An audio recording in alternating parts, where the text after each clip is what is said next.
अविनाश बाबू, नहीं लिखना होता है बोर्ड, कॉपी पे लिखे ना। प्लीज ध्यान से देखो, हम लोग यहाँ पे asset, liability, income, expense, business में इस चार लेन देन के बारे में डिस्कस करने जा रहे हैं। कोई बात नहीं अविनाश, बस आगे मत लिखना और ध्यान से सुनो। स्टार्ट करते हैं, हम लोग समझते हैं और एक बार रिवीजन करो। जो बच्चे पहले से ये सब पढ़े हुए हो वो लोग रिवीजन करो। मैं आपको बताया कि बिजनेस में ये चार टर्म एसेट्स, हाँ बिल्कुल आइए, उसमें डेप्रिसिएशन होता है, हम लोग उस पर करेंगे। डेप्रिसिएशन एक चैप्टर ही पढ़ना है अपने को, अभी बेसिक सीख रहे हैं। एसेट पर डेप्रिसिएशन होता है, काफी डिटेल में सीखेंगे। एसेट्स और लायबिलिटी, ये दो बात अगर आपको पता चल जाए लेन देन, तो हम लोग बिजनेस का फाइनेंशियल पोजीशन पता कर सकते हैं। फाइनेंशियल पोजीशन ऐसा नहीं है कि हम लोग ये कोई स्पेशल काम कर रहे हैं। आप देखिए ना, किसी भी आदमी का दो चीज आप चेक करते हो और उसके आधार पर उसके साथ कोई आप एग्रीमेंट, कॉन्ट्रैक्ट करते हो। आप देखना, जो चीज आप प्रैक्टिकल लाइफ में करते हो ना, वही बातें हम लोग यहाँ पर पढ़ाई करते हैं। अब एक बात बताओ, किसी आदमी का बैकग्राउंड आपको किसी आदमी के साथ आपको कोई बिजनेस डील करना है, तो पता है आप उसका क्या देखते हो? आप उसका पहला फाइनेंशियली बैकग्राउंड देखते हो, बैकग्राउंड कितना स्ट्रांग। कई बार आप देखोगे कई आदमी का कमाई नहीं है लेकिन फाइनेंशियली बहुत स्ट्रांग है, आप बोलते हो बैठ के भी आराम से रह सकता है। अगर उसकी प्रॉपर्टी बहुत ज्यादा है, एसेट्स उसके पास, land, building, plant, machine, practical सोचो, सारा अकाउंट जो है ना अपने दैनिक जीवन से रिलेटेड होता है। और ये सब चीज हम, आप देखो ना, आप सुनोगे तो आपको लगेगा रियली में हम लोग ये जजमेंट करते हैं। मैं आपको बोल रहा हूं कि आप बैकग्राउंड, आप क्या करते हैं, किसी भी आदमी के साथ कोई भी इवन रिलेशन बनाने के लिए भी दो चीज चेक करते हैं। मान लो हमें कोई रिलेशन करना है कहीं, तो हम क्या देखते हैं पता है? एक बैकग्राउंड चेक करते हैं और एक कमाई चेक करते हैं। कई बार आप देखोगे कमाई तो बहुत अच्छा नहीं है लेकिन बैकग्राउंड स्ट्रांग है, हम डिसीजन लेते हैं ओके कर सकते हैं हम लोग। कई बार हम देखते हैं बैकग्राउंड तो स्ट्रांग नहीं है लेकिन कमाई अच्छा है। आप इसी बात को सीखने जा रहे हो, किसी भी बिजनेस का बैकग्राउंड और उस बिजनेस की कमाई पता करने जा रहे हो। कई बार आप वहां पे एग्रीमेंट करेंगे या कॉन्ट्रैक्ट करेंगे या नहीं, बताइए मुझे। अगर कोई बिजनेस का बैकग्राउंड भी अच्छा दिख जाए और उसकी कमाई भी अच्छी दिख जाए, आप फटाफट उस कंपनी का शेयर खरीदोगे, पक्का लाभ होगा आगे। किसी कंपनी का आपको कभी कभी थोड़ा रिस्क लगेगा, कमाई तो अच्छी है और बैकग्राउंड अच्छा नहीं, तो थोड़ा रिस्क लगता है ना। क्या पता कल कमाई बंद हो जाए तो फिर हमें शेयर खरीदने में क्या हो जाएगा। कभी कभी किसी किसी कंपनी का कमाई तो अच्छी नहीं है बट बैकग्राउंड स्ट्रांग है, कभी कभी बैकग्राउंड अच्छा है, कमाई अच्छी नहीं है। कभी कभी आप देखोगे दोनों अच्छा है, तब तो फिर बहुत बढ़िया। कभी कभी दोनों खराब है, आप वैसे जगह पर कोई एग्रीमेंट करोगे, कॉन्ट्रैक्ट करोगे, तो आपको किसी भी इंसान का, आप देखो ना, कोई आदमी का आपको पता चल जाए वो आपसे पैसा उधार मांग रहा है, पता चल जाए प्रॉपर्टी तो है 50 लाख का लेकिन ऑलरेडी 45 लाख रुपए का उस पर उधार है, लोग मांगता है।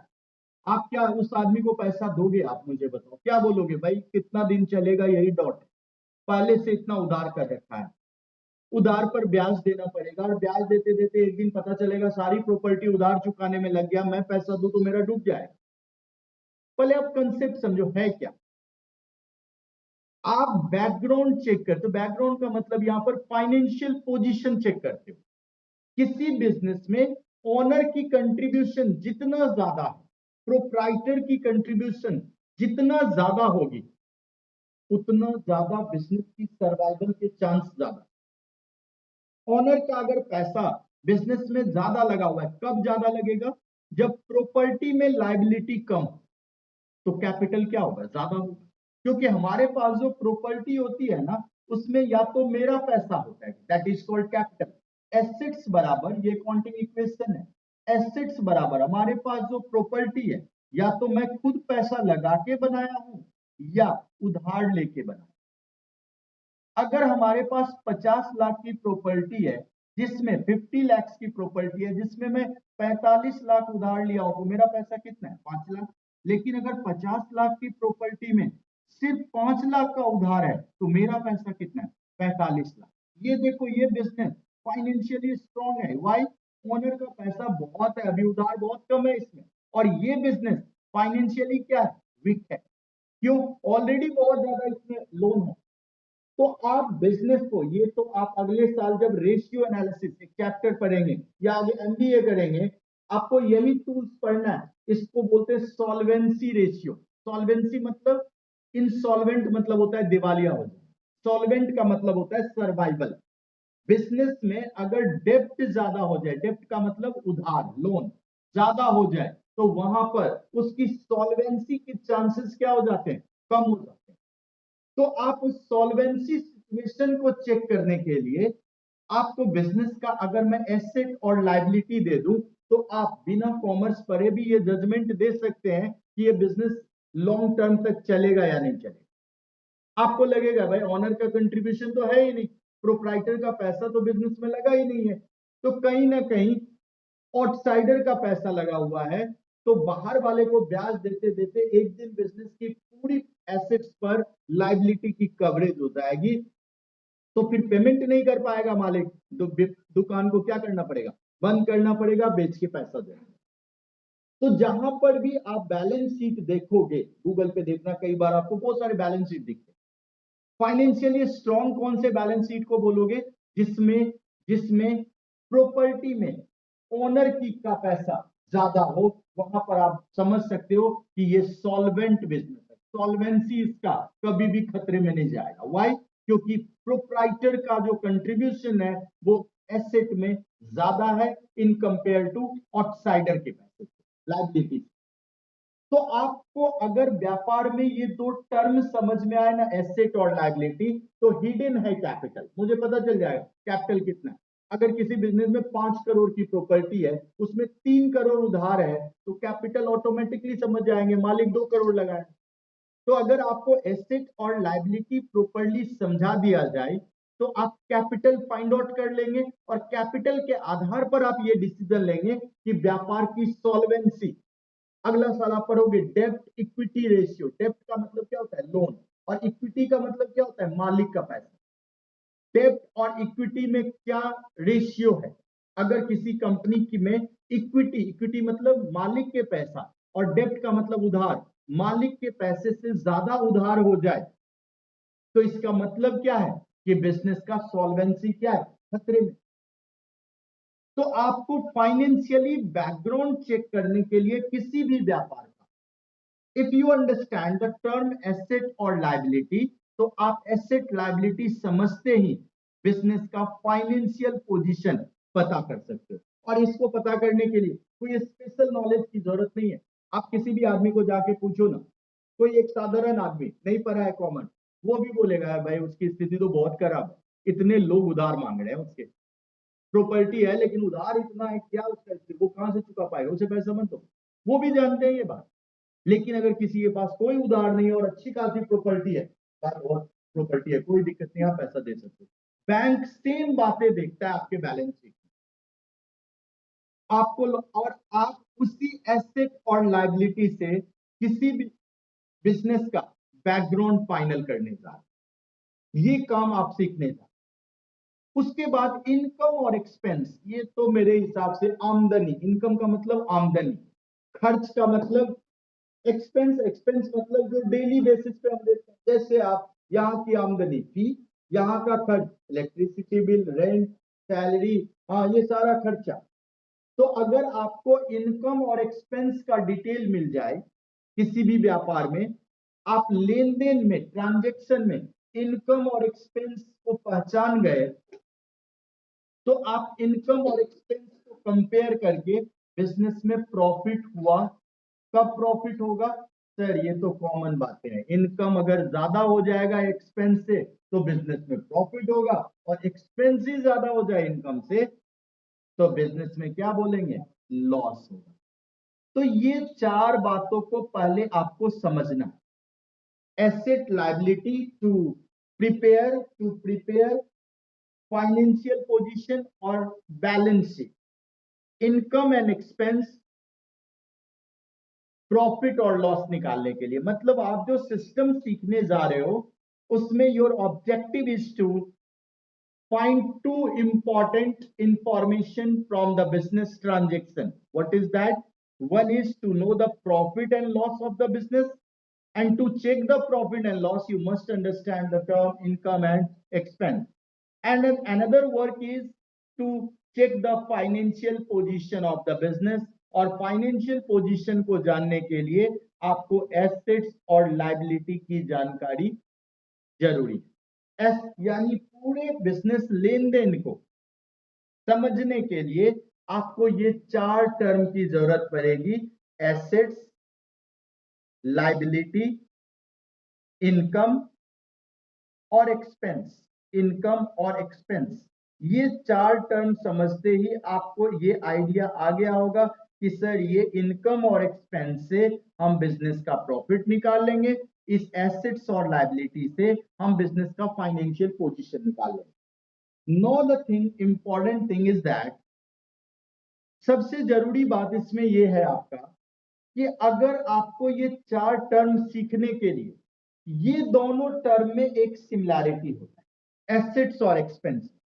देखना, प्रैक्टिकल चीजें कुछ बता रहा हूं, फिर कुछ मैं जर्नल दूंगा, उससे लेजर आज सिखाऊंगा और ट्रायल बैलेंस तक आपको सिखाऊंगा।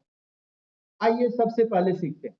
आप जो सिस्टम पढ़ रहे हो उसका नाम है double entry system. Entry system, आप सिंगल एंट्री नहीं पढ़ रहे हो। सिंगल एंट्री हमारे देश में पहले चलता था, वो कैसे होता था वो भी अपने सिलेबस का पार्ट है, सिंगल एंट्री सिस्टम, ये भी हम आपको बताएंगे। बट अब आपके जमाने में सिंगल एंट्री पर काम नहीं होता, आज के जमाने में किस पर होता है? डबल एंट्री पर। डबल एंट्री कहने का मतलब कि हर लेन देन का, हर ट्रांजेक्शन का, प्लीज ध्यान से समझना, दो साइड होगा, एटलीस्ट दो साइड होगा। एटलीस्ट कहने का मतलब है कम से कम दो साइड, तीन भी हो सकता है, चार भी हो सकता है, लेकिन कम से कम। मैं सामान बेच रहा हूं तो दो साइड क्या होगा? कैश आ रहा है और सामान जा रहा है। उधार में बेच रहा हूं तो सामने वाला पार्टी से बाद में लूंगा, वो सामने वाला पार्टी को एक वर्ड यूज करेंगे, डेब्टर, और सामान जा रहा है। अगर हम एसी खरीद रहे हैं तो दो साइड क्या है? एसी आ रहा है और कैश जा रहा है। मिनिमम कभी भी लेन देन होगा तो डबल इंपैक्ट पड़ेगा, दो साइड होगा, ये आपको पहचानना है। मिनिमम दो साइड तो होना ही है।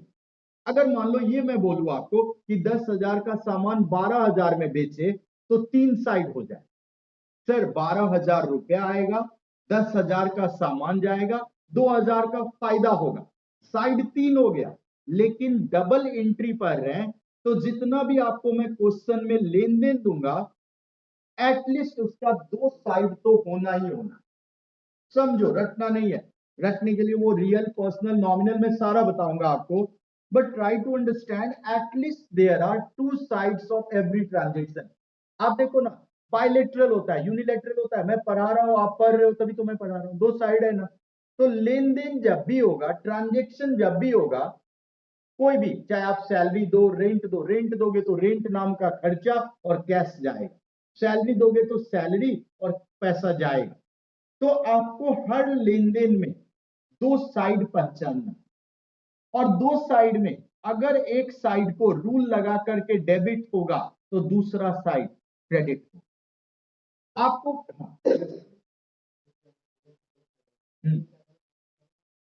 डबल एंट्री बोलेंगे, डबल एंट्री में ही तीन पार्ट हो।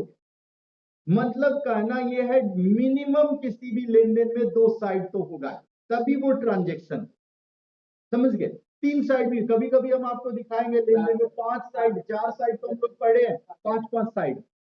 लेकिन सब रूल में क्या होगा, प्लीज एक बार देखना। अगर आपको लगे दो साइड में, एक साइड एसेट, एक साइड मान लो या तो एसेट होगा या लायबिलिटी होगा, एक साइड एक्सपेंस हो सकता है, एक साइड इनकम हो सकता है, यही चार में से कुछ होगा। ये ध्यान रखना, एसेट, लायबिलिटी, इनकम और एक्सपेंस, दो साइड में हो सकता है, एक साइड एसेट हो, एक साइड एक्सपेंस हो, एक साइड लायबिलिटी हो, एक साइड इनकम हो, एक साइड एक्सपेंस हो, दूसरा भी साइड एसेट हो सकता है दोनों साइड एसेट। तो आपको अगर मैं ये बोल दूं, अगर नॉर्मली कि एसेट और एक्सपेंस का डेबिट बैलेंस हो, मान लो ये बोल दो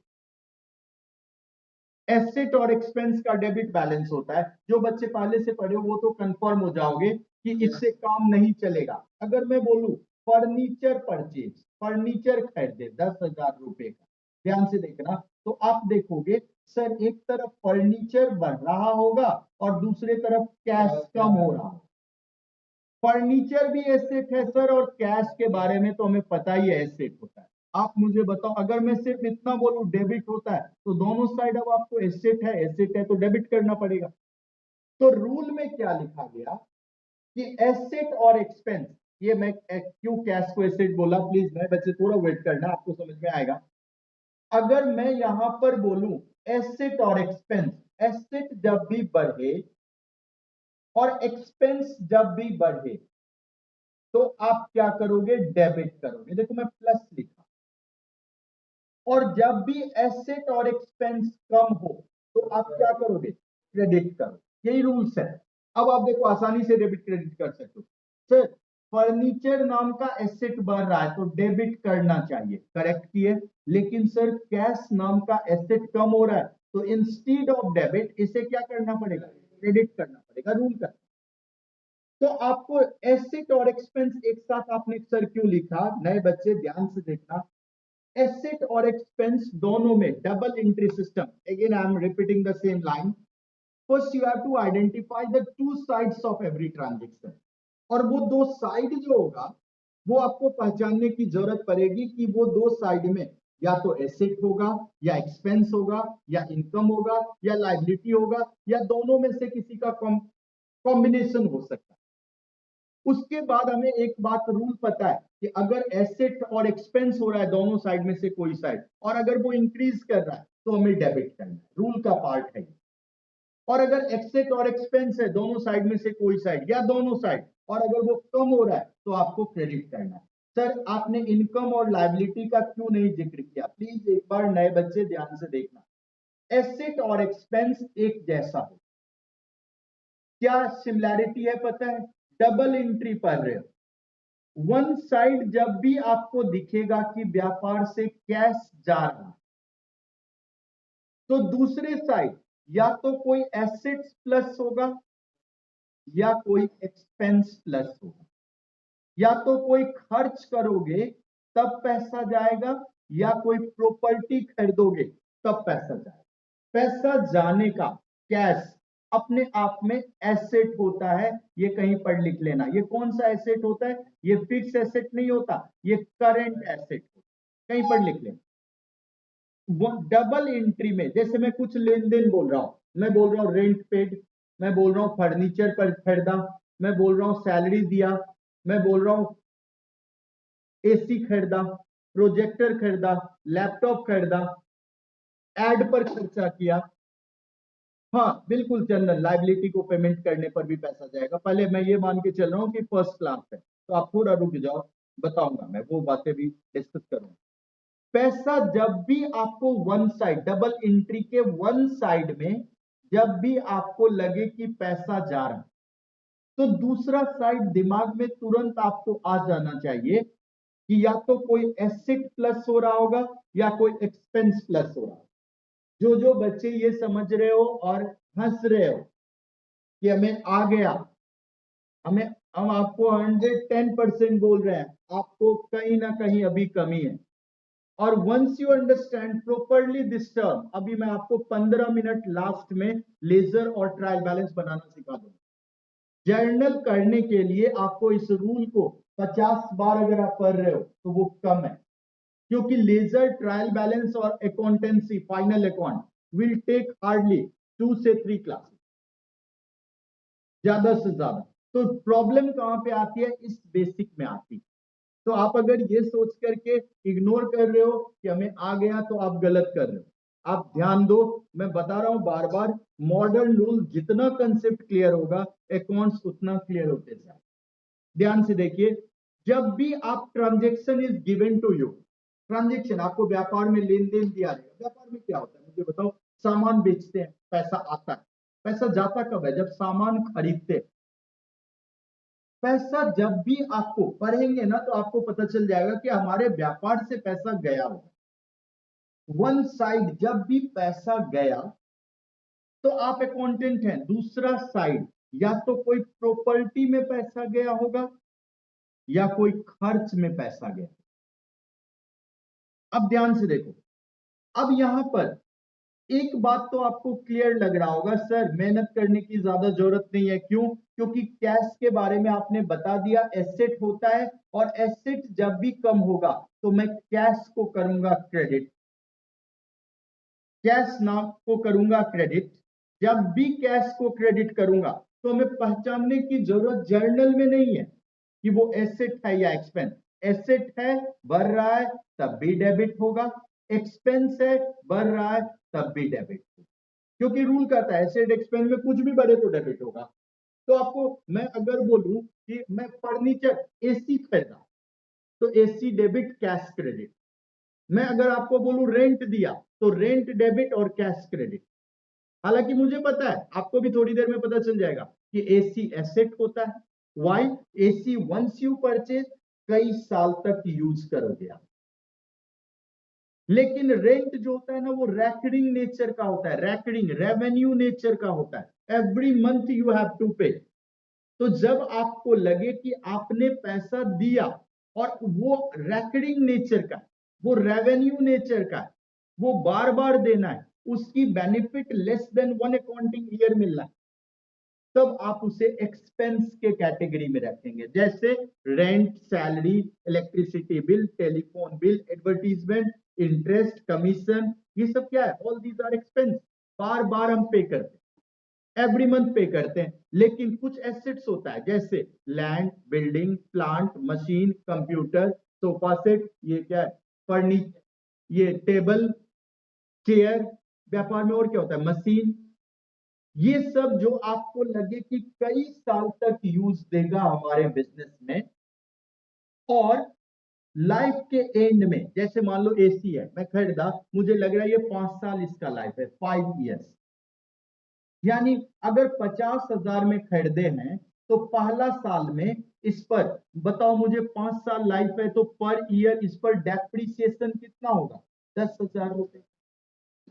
तो एक साल के बाद इसकी कीमत कितनी बचेगी? 40,000। अगले साल फिर 10,000 का डेप्रिसिएशन होगा, कीमत कितनी बचेगी? एसेट का वैल्यू 30,000। उसके अगले साल फिर 10,000, अंतिम साल में वैल्यू क्या होगा? जीरो।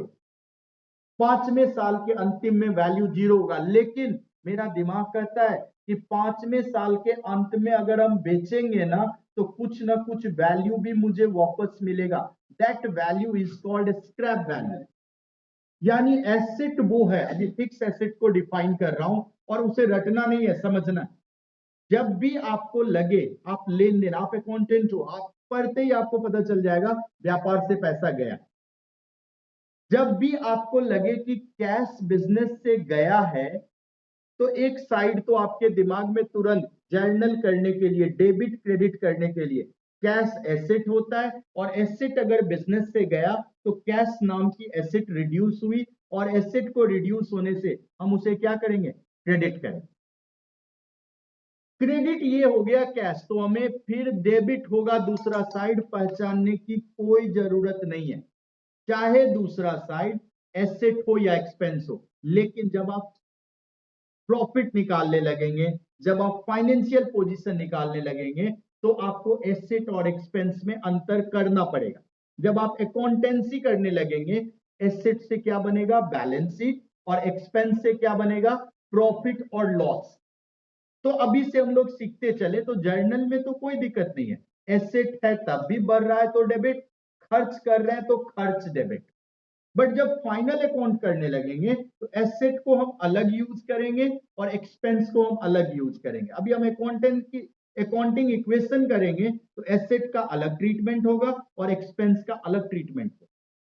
तो कैश जब भी आपको लेन देन पढ़ने से लगे कि पैसा व्यापार से जा रहा है, कैश में आप माइनस कर रहे हो अकाउंटिंग इक्वेशन में, तो प्लस कहां करोगे, या तो कोई एसेट्स में या कोई एक्सपेंस में। Why journal easy, because we know कि एसेट और एक्सपेंस में कुछ भी बढ़े तो हम करते क्या है, डेबिट करते। तो अगर रेंट देंगे तो रेंट डेबिट कैश क्रेडिट, और अगर फर्नीचर खरीदेंगे तो furniture debit cash credit. Rent भी डेबिट हो रहा है और फर्नीचर भी डेबिट हो रहा है। मुझे पता, हालांकि हमें पता है कि रेंट एक्सपेंस होता है और फर्नीचर क्या होता है, एसेट्स होता है, बट जर्नल के टाइम में कोई मेहनत की जरूरत नहीं। जब भी पैसा जाएगा, तो आपको पता है ये बातें भी बहुत ही प्रैक्टिकल है, कोई किताब की नहीं है। आप कोई प्रॉपर्टी खरीदोगे, कार खरीदोगे, तब भी पैसा जाएगा। पेट्रोल डलवाओगे तब भी पैसा जाएगा। पेट्रोल, रैकरिंग खर्चा। आप मोबाइल खरीदोगे तब भी पैसा जाएगा, और रिचार्ज करवाओगे तब भी पैसा जाएगा। इट्स डिपेंड अपॉन यू कि आप, उसको एसेट लग रहा है mobile, so many accounting year, कोई भी चीज एक से ज्यादा फाइनेंशियल ईयर अगर यूज होगा तो आप उसे किस कैटेगरी में रखेंगे, एसेट के कैटेगरी में रखेंगे। और कोई भी चीज अगर आपको लगे कि ये तो एक ही साल, ये तो बार बार देना, आप उसे किस कैटेगरी में रखेंगे, एक्सपेंस के कैटेगरी में रखेंगे। तो नए बच्चे एक बात को थोड़ा सा कहीं कॉपी कर लेना, ये वाली बात तो श्योर कर लेना कॉपी। नए जो जो आज ही बैठे हो क्लास में अकाउंट्स में, ये बात को आप पहले कॉपी करें।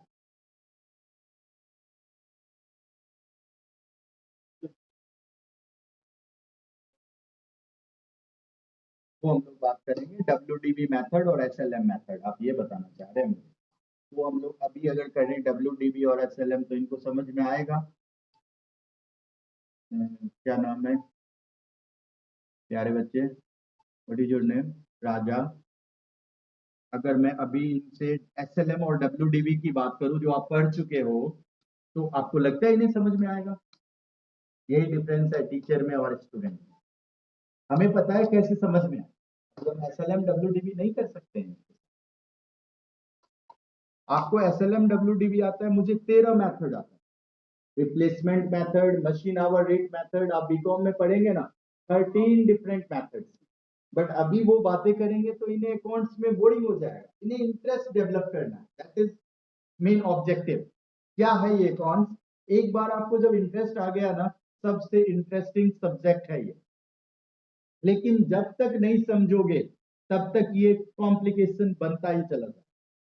सो try to clear it properly. Asset को अभी सिंपली हमने डिफाइन किया कि दोज आउटफ्लो, वो सारा पैसा का जाना बिजनेस से जिसकी advantage more than one financial year. Financial year बोले तो नए बच्चे 1 अप्रैल से लेके 31 मार्च, यही साल होता है फाइनेंशियल ईयर।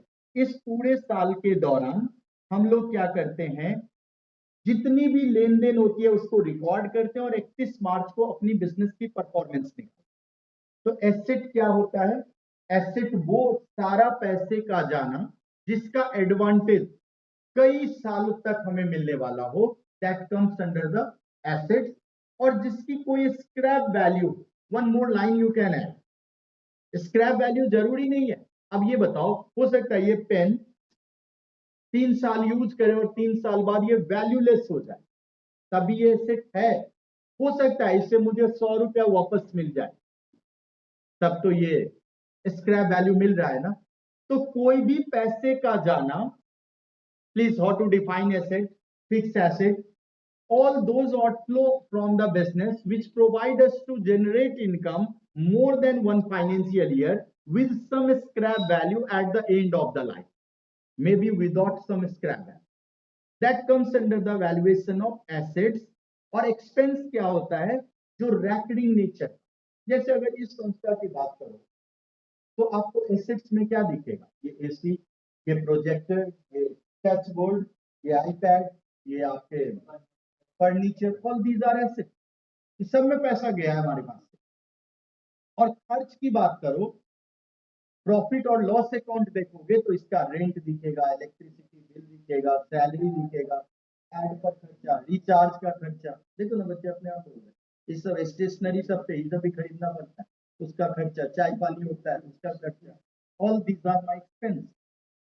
तो यू हैव टू आइडेंटिफाई पैसा जब भी गया तो कैटेगरी आपको बदलना पड़ेगा, देखना पड़ेगा, चेक करना पड़ेगा अकाउंटिंग इक्वेशन को पहचानना, मतलब कि एसेट में कैश में जब माइनस करेंगे तो या तो कोई दूसरा एसेट में प्लस करना पड़ेगा या कोई खर्च बचेगा, ये ध्यान रखना। एक और रीजन बता दूं क्या, प्लीज नए बच्चे इसको कॉपी करना। एक और लास्ट रीजन बताता हूं, हालांकि मैं बताया नहीं हूं आपको, लेकिन आप एक बार लाइबिलिटी का मतलब समझते हो, लाइबिलिटी का मतलब समझते हो, लाइबिलिटी का मतलब उधार। उधार का जब पेमेंट करेंगे ना तब भी पैसा जाए। तीन ही कारण होता है, नए बच्चे ध्यान से सुनना, तीन ही कारण होता है हमारे पॉकेट से, हमारे भी पॉकेट से पैसा जाने। या तो हम कुछ ऐसा खरीदते हैं जिसका इस्तेमाल कई साल करेंगे, दैट इज कॉल्ड एसेट, या कोई रैकरिंग नेचर का खर्चा करते हैं, या फिर कोई उधार था उसको चुकता करते हैं, तब भी हमारे पास से पैसा जाता है। थोड़ा आप इस रूल के आगे यहाँ पर जहां लिखे हैं ना वहां पर लिख लीजिए, लाइबिलिटी और भी बेहतर तरीके से डिफाइन करेंगे थोड़ी देर में। लाइबिलिटी और इनकम जब भी बढ़ता है, प्लस होता है, तो हम क्रेडिट करते हैं, और जब भी माइनस होता है, कम होता है, तो हम करते क्या, डेबिट करते हैं। ये रूल भी इसमें ऐड कर लो, खत्म हो गया रूल। अब आप मुझे बताओ, पैसा जा रहा है, लाइबिलिटी कम हो रहा है, क्या कर दूं बताओ मुझे, लाइबिलिटी कम हो रहा है, रूल क्या करता है, डेबिट कर। आप ध्यान से देखो, एक बात तो आपको क्लियर लग रहा होगा, सर जब भी पैसा जाएगा ना तो कैश को करेंगे क्रेडिट। अब ये बात अगर आपको समझ में आ गया ना, आप लेजर अपने आप बनाने लगेंगे। एसेट अगर कम हो रहा है तो किधर लिखोगे, क्रेडिट में, और एसेट बढ़ रहा है तो किधर लिखोगे, डेबिट में। अगर मैं आपको बोलूं अब विशाल कि मैं फर्नीचर खरीदा, किधर लिखो, डेबिट में सर, क्योंकि फर्नीचर बढ़ गया होगा। और मैं बोलूं फर्नीचर को बेच दिया तो किधर लिखोगे, क्रेडिट में। अगर मैं बोलूं रुपया आया, किधर लिखोगे, डेबिट में। और मैं बोलूं रुपया गया तो किधर लिखोगे, क्रेडिट में।